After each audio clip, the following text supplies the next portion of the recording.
Hello, it's Chris Eddy here. Just before we start our edition of the Roundup for today, a quick reminder that registrations are now in their final 2 weeks for LG Innovate 2026. You don't want to miss the opportunity to connect and explore what's next for AI in local government. It's on at the Melbourne Town Hall on the 2nd and 3rd of September, bringing together council CEOs, executive leaders and technology experts for 2 days dedicated entirely to AI in local government. If you've been considering joining the conversation, now is the time to secure your place. And if you get in before the end of this week, the 21st of August, you can purchase your tickets using the promo code LGNews for 15% off.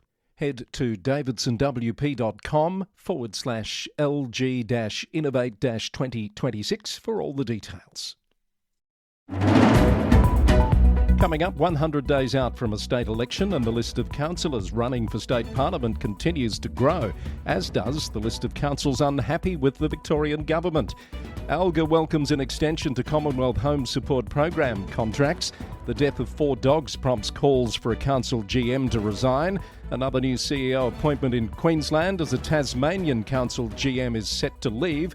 And systemic council failures found to have led to a fatal landslide in New Zealand. Hello, welcome. Great to have you here. I'm Chris Eddy. This is the Local Government News Roundup, bringing you up to date with news from and about councils across Australia and beyond, thanks to the Victorian Local Governance Association, the national broadcaster on all things local government, with support from Symphony 3, simple, connected customer experiences, and Rath Engineering Development, smarter local government systems built from real on-the-ground experience. Good to have you here for our Friday edition. It's the 21st of August. So much to tell you about today. Let's get into it. Firstly, in Victoria, and more councillors have confirmed they'll contest the upcoming state election, adding to a growing list of local government figures entering parliamentary contests. Among the latest announcements reported by the Herald Sun this week, Moonee Valley City Council councillor and former AFL footballer John Barnes, Gannawarra Shire Council Mayor Garner Smith, and Baw Baw Shire Councillor Ben Lucas have all put their names forward as One Nation candidates. They join other recent announcements: former Casey Mayor Stephen Cooman, former Bass Coast Mayor Rochelle Halstead, and current councillors Chris Burson at Greater Geelong and Melbourne Deputy Lord Mayor Rashina Campbell. There's probably more. If I've missed some, please let me know. At Baw Baw, the CEO Tilla Bouden has confirmed that Councillor Lucas intends to seek a leave of absence at a future date to be tabled at a council meeting and effective until the election is complete. It's not clear on the leave arrangements planned by many of those other councillors named so far. As the election draws closer, more high-profile mayors and councillors are expected to announce candidacies for various seats around the state. Yesterday marked 100 days until Victorians go to the polls, with local government set to be a major election flashpoint. Early campaigning already is focused on housing, infrastructure and bin collection, and the MAV says councils are ready to partner with the next state government to deliver a fairer, safer and more resilient future. The state's councils have united behind 5 priorities, from connected housing and safer communities to transport links, community benefit sharing and securing local government's future. Now to those councils not too happy with the state government at the moment. Murrindindi and Strathbogie Shire councils will share in $1.15 million in joint Commonwealth state funding to extend their Community Recovery Officer and Recovery Hub programs until June 2028. But Strathbogie Council says its share of the funding is not enough to support impacted communities over the next 2 years. It will receive just $230,000 of the $2.8 million it says it needs. It's also waiting to hear if the state will grant a request for 3 years of rates relief for bushfire-impacted residents, a request that's been valued at $5.9 million. The government says a broader $15 million investment is backing recovery officers and hubs across 15 Victorian councils. In Latrobe City, the Mayor-Councillor Sharon Gibson has criticised the government after Latrobe again missed out on Community Connectors program funding. Councillor Gibson said Crime Statistics Agency data showed Latrobe recorded higher rates of violent crime and family violence than Brimbank, Greater Dandenong and Maribyrnong, the three councils selected for a new $7 million harm reduction response. Councillor Gibson noted a ministerial visit promised over a year ago has still not occurred and questioned why funding was going to lower crime, Labor-held areas in a state election year. Burundara Council has unanimously voted to demand the Victorian Government scrap its controversial planning fast-track scheme, slamming secret negotiations that let developers bypass local height limits. The Herald Sun reports that the move comes as the council takes legal action against Planning Minister Sonia Kilkenny over the approval of an 18-storey tower at Kew Junction. The Victorian Government has approved a controversial $57 million industrial development in Lilydale, overriding opposition from Yarra Ranges Council and local residents. The project will construct 106 warehouse units across 5 stages, with planning documents estimating they'll nearly triple daily vehicle movements on surrounding suburban streets. Despite those concerns, state planners have determined the precinct provides a net public benefit through local job creation, according to the Herald Sun. And a controversial proposal for a $600,000 skin cancer clinic in Young has been thrown into limbo after East Gippsland Shire Council failed to reach a definitive vote this week. According to Bass Coast News, councillors were deeply divided over traffic, safety and rural residential zoning concerns versus local health benefits. With no official motion passed to approve or refuse the planning permit, the applicant now holds the right to appeal the matter directly to the Victorian Civil and Administrative Tribunal. Now to Cardinia Shire, where the council will formally object to a proposed battery energy storage system in Bunyip North over concerns about significant risks to local agricultural land and green wedge values. The council has called on the Victorian Government to develop a statewide strategic planning framework to properly guide where large-scale battery facilities should be located. Out at Wyndham City Council, a $2,035 fine has been issued to a driver caught on surveillance cameras dumping cardboard boxes next to full public recycling bins rather than using alternative disposal options. Local laws officers identified the offender after CCTV captured the incident at 4 a.m. And for more news from Victorian councils this week, starting in July next year, Mount Alexander Shire Council will introduce a new weekly lime green lid FOGO bin service and shift general waste collection to a fortnightly schedule. Monash City Council is reviewing how residential parking permits are managed and has released a proposed new residential parking permit policy. Community feedback is open till September 14.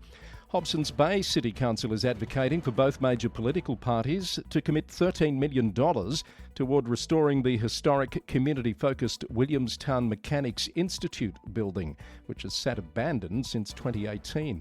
The Maribyrnong Leader reports further. And the city of Greater Bendigo has become Australia's first mentoring welcoming city. A new top-level accreditation recognising the city's long-term leadership in fostering inclusion locally and its active mentoring and support of other councils across the Welcoming Cities network. This is the Local Government News Roundup for Friday the 21st of August, which means today is your last day to get your early bird tickets for LG Innovate 2026, the Local Government AI Summit, presented by Davidson and AWS Services. If you've been thinking about it, think no longer. The summit is on the 2nd and 3rd of September at the Melbourne Town Hall. Book your tickets at davidsonwp.com/LG-Innovate-2026.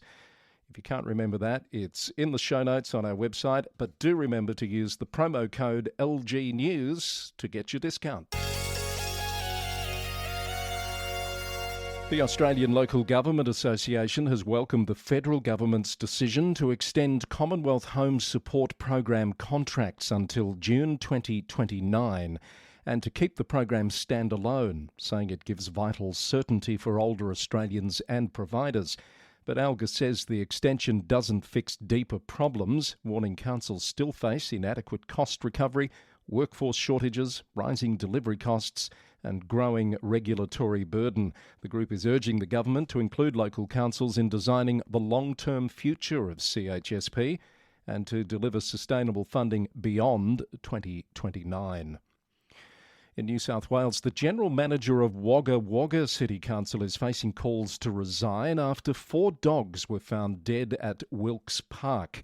According to Region Riverina, a local housing advocate group says the Sharpeys were returned to a homeless man living at the park after spending 11 days in council care, raising questions about why they were released. Wagga City Council says the owner was legally entitled to the dog's return after paying fees, and that staff had faced escalating threats and abuse in the days leading up to the release of the dogs. The cause of the dogs' deaths hasn't been made public. The council says the remaining dogs at the site have now been taken into care at the Glenfield Road Animal Shelter.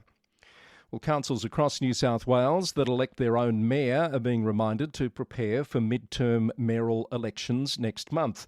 New guidance from the Office of Local Government outlines the process under the Local Government Act, covering elections for mayor, deputy mayor and chairpersons of joint organisations and county councils.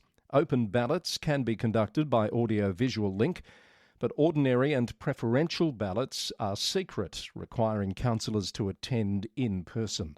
The office has also issued a fact sheet with further guidance for governance staff. The Mayor of the City of Ryde, Trenton Brown, says the rapid rollout of shared e-bike services is creating problems in the community, including obstructed footpaths, accessibility issues, and impacts on pedestrian safety and public amenity. The Mayor says the New South Wales Government has expanded the scheme without enough supporting infrastructure, and the Council is now identifying priority locations for designated e-bike parking. It will seek up to $200,000 in funding through a new shared scheme grant program. Meanwhile, the Mayor is also urging residents to take the pledge to save TG Milner Fields, warning proposed rezoning for housing would worsen local open space shortages, highlighted in the state government's new Sydney plan. Willoughby City Council has issued a penalty notice to the occupier of a Castle Crag property after a follow-up inspection revealed a failure to comply with pollution control directions. The non-compliance involved failing to install required sediment controls, conducting unauthorised dewatering, and failing to submit a consultant-prepared dewatering plan to protect nearby Sailors Bay Creek.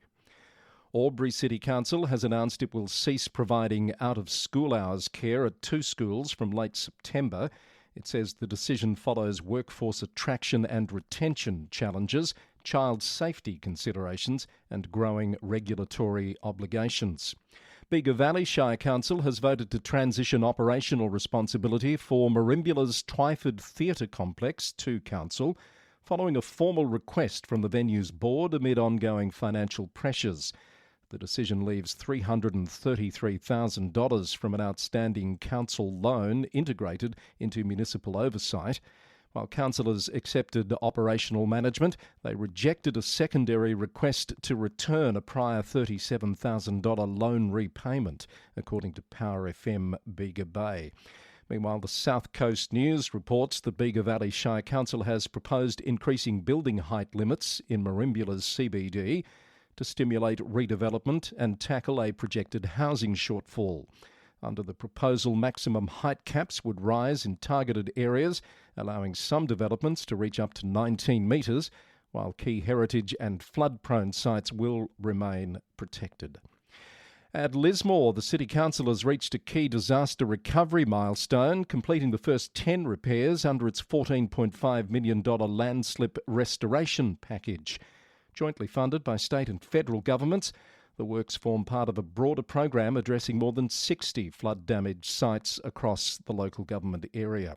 Meanwhile, at Mid-Coast Council, it says the value of its May 2025 flood recovery transport program has risen to around $333 million. The council has identified 760 roads and more than 4,700 damaged sites eligible for funding. with 31 major reconstruction submissions lodged, worth over $156 million. Approval from the New South Wales Reconstruction Authority remains the key hurdle. Greater Hume Shire Council has voted unanimously to close its Gindra public pool for the upcoming summer season. This is due to severe leak issues and structural ground movement. The Border Mail reported an engineering report deemed the 25-metre facility beyond practical repair. To mitigate the impact, the local government will provide Gindra residents with free entry to the nearby pool in Walla Walla. And rounding up more New South Wales news, the Country Mayors Association of New South Wales has backed a proposal by opposition leader Kelly Sloan to host a full parliamentary sitting week in a regional host city to better connect city politicians with rural communities. CMA Chairman Rick Furman commended the effort, but noted local councils still hold concerns about the potential costs involved. The City of Newcastle has unveiled updated designs for the final stage of the Newcastle Ocean Baths upgrade. The amended plans will go on public exhibition for 28 days, with the construction tender expected by mid-2028. And 6 new prefabricated cabins funded by Transgrid's Humelink project are being delivered to Crookwell Caravan Park to house project workers through 2027 before transitioning to long-term community rentals and tourist accommodation for Upper Lachlan Shire Council.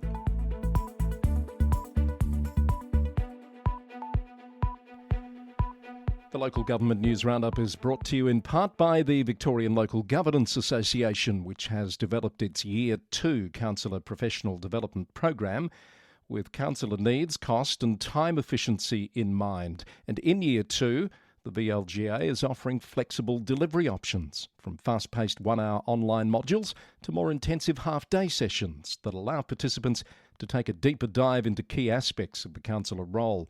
If you'd like a program designed around the specific needs of your council, delivered in a format that suits your schedule, get in touch with the team at the VLGA. You can also view the full Year 2 Councillor Professional Development Prospectus on the VLGA website. That's www.vlga.org.au.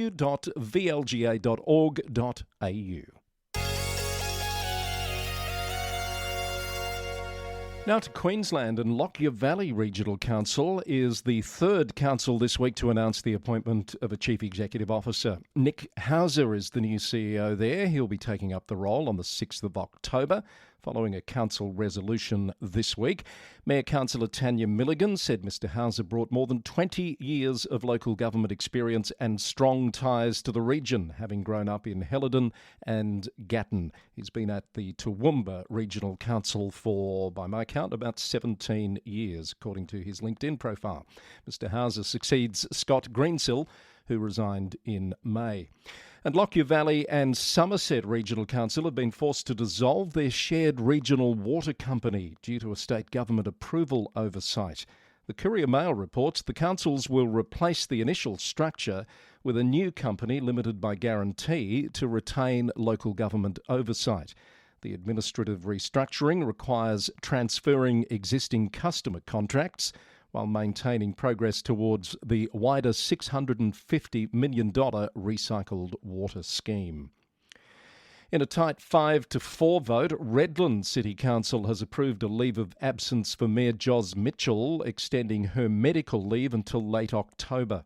According to reporting by the Redland Bayside News, the decision followed a tense debate among councillors regarding the adequacy of medical documentation, ongoing remuneration and return to work planning for the absent mayor.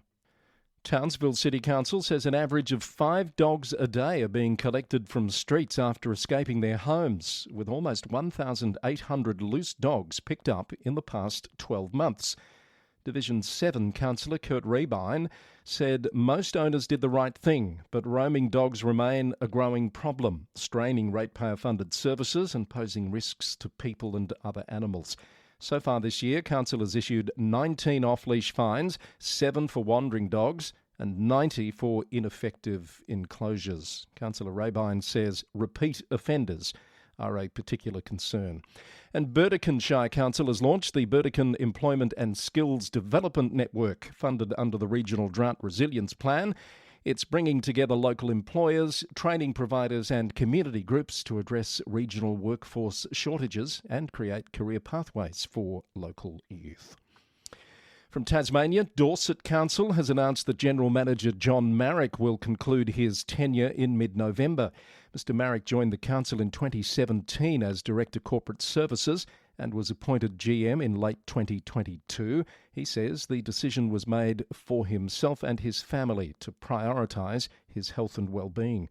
Mayor Councillor Rhys Beattie thanked Mr Marrick for his service, with council to now begin recruiting for a new General Manager. In South Australia, the District Council of Karoonda East Murray has appointed Bridget Mather as its interim CEO following a special meeting last week. Ms Mather brings more than 31 years of experience, including serving as CEO of the Coorong District Council. She'll take up the role on the 16th of September. The City of Mount Gambier has unveiled 6 major concepts in its new CBD master plan, aiming to revitalise the regional city's commercial and cultural hub. Proposed initiatives include inner-city housing, expanded green space, outdoor dining areas and lower speed limits for local traffic. They're taking public consultation on the proposal until the 6th of September. And the Coorong Conversations Matter Suicide Prevention Network has secured a $20,000 grant from the Foundation for Rural and Regional Renewal to deliver the Regional Brain Reset Tour, featuring science-based mental health workshops led by Alan Parker, OAM. They'll be held in Meningie and Karoonda in early 2027. Now let's shoot across to WA, where the City of Belmont will consider a notice of motion from one of its councillors proposing a 6-month trial of a new meeting structure when it meets next Tuesday. The motion from Councillor Chris Kalzicki proposes scrapping agenda briefing forums in favour of information forums and introducing public statement time at ordinary council meetings. He's arguing the two forum types currently overlap, creating duplication in the monthly meeting cycle.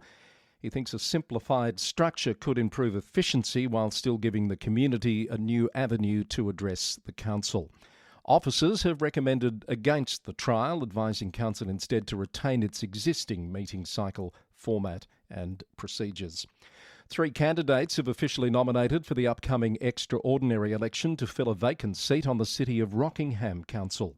Jason Davies, James Mummy and Elaine Smith will contest the Rockingham and Safety Bay ward position following the resignation of Dr Craig Buchanan earlier in the year. Postal voting packages will be dispatched from August 25. Voting is scheduled to close on September 24. The City of Melville Council has voted not to proceed with a permanent civic tribute to late AC/DC frontman Bon Scott, citing cost and relevance concerns, according to Perth Now. A feasibility study was estimated at around $15,000, plus a further $10,000 in specialist consultant fees, with the tribute itself forecast to cost anywhere from $150,000 to more than $500,000. The motion passed 7 votes to 6, though councillors agreed to remain open to future opportunities to recognise Scott's connection to the city. And the Shire of Nannup has announced that Ian Gibb has been elected as a councillor to fill an extraordinary vacancy following the resignation of Timothy Sly. His term will run until October 21st next year.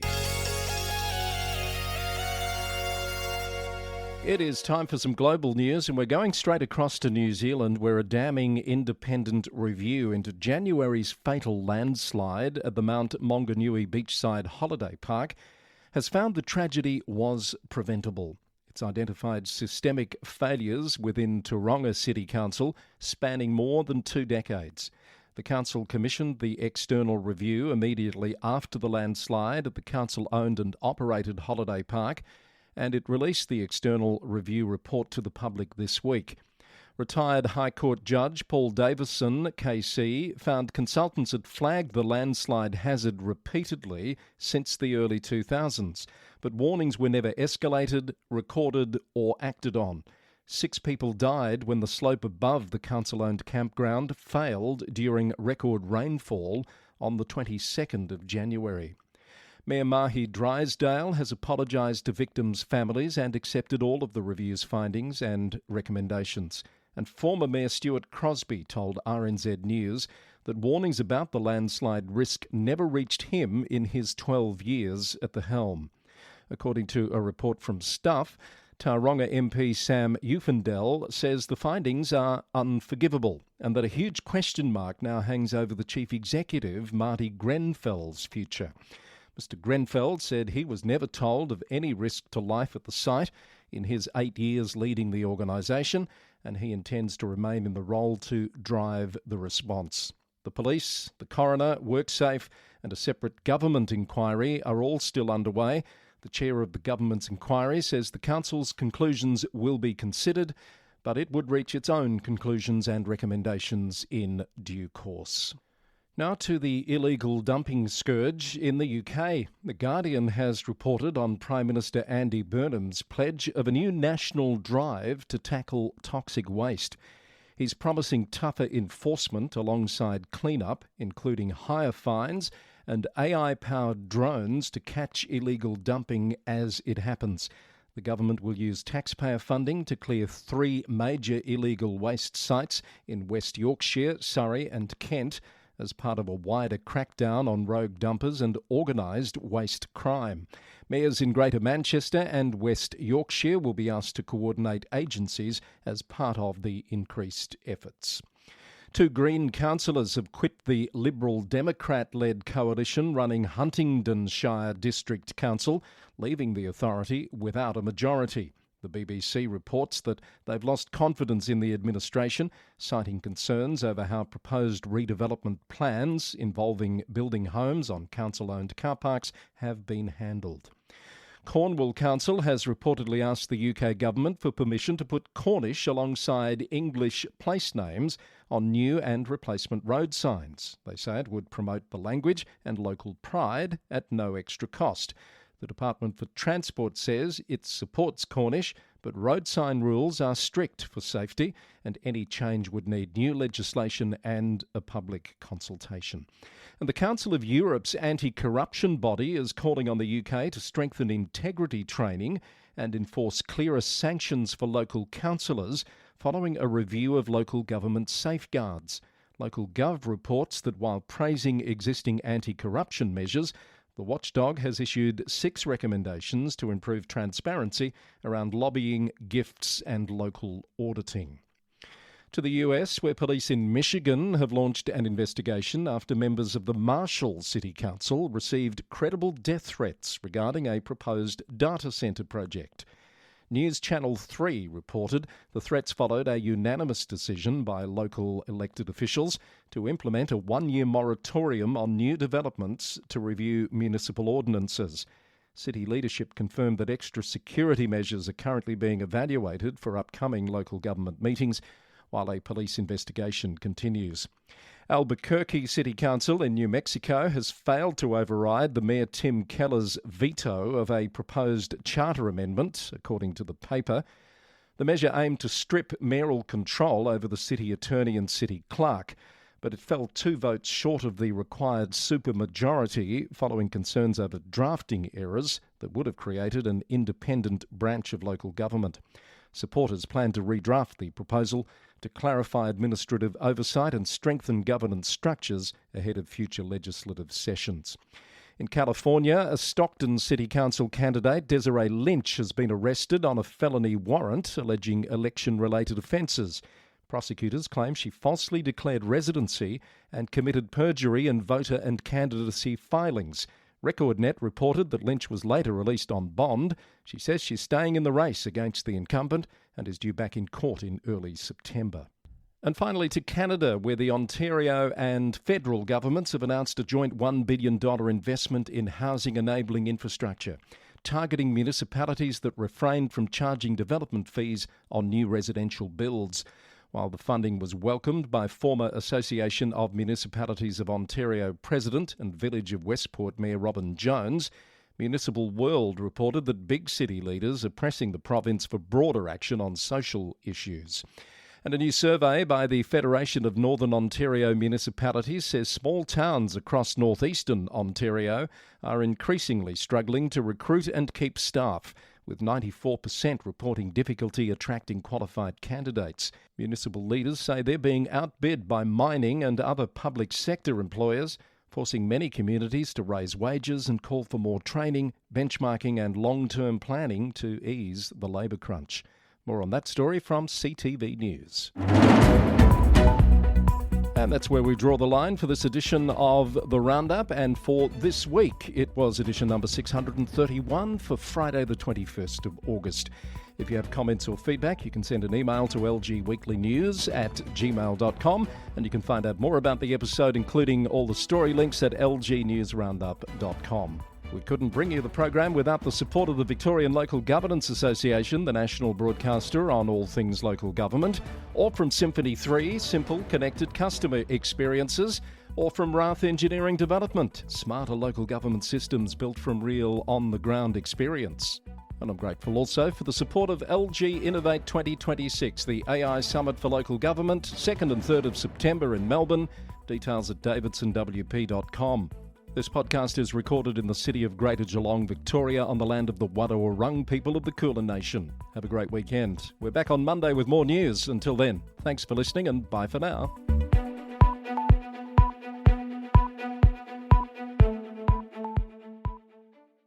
Support for the Local Government News Roundup comes from Rath Engineering Development, smarter systems for local government, like Red GMS, helping councils manage gravel pits and projects, track quality, test results, blending options and haulage, and know the true cost per tonne from day one.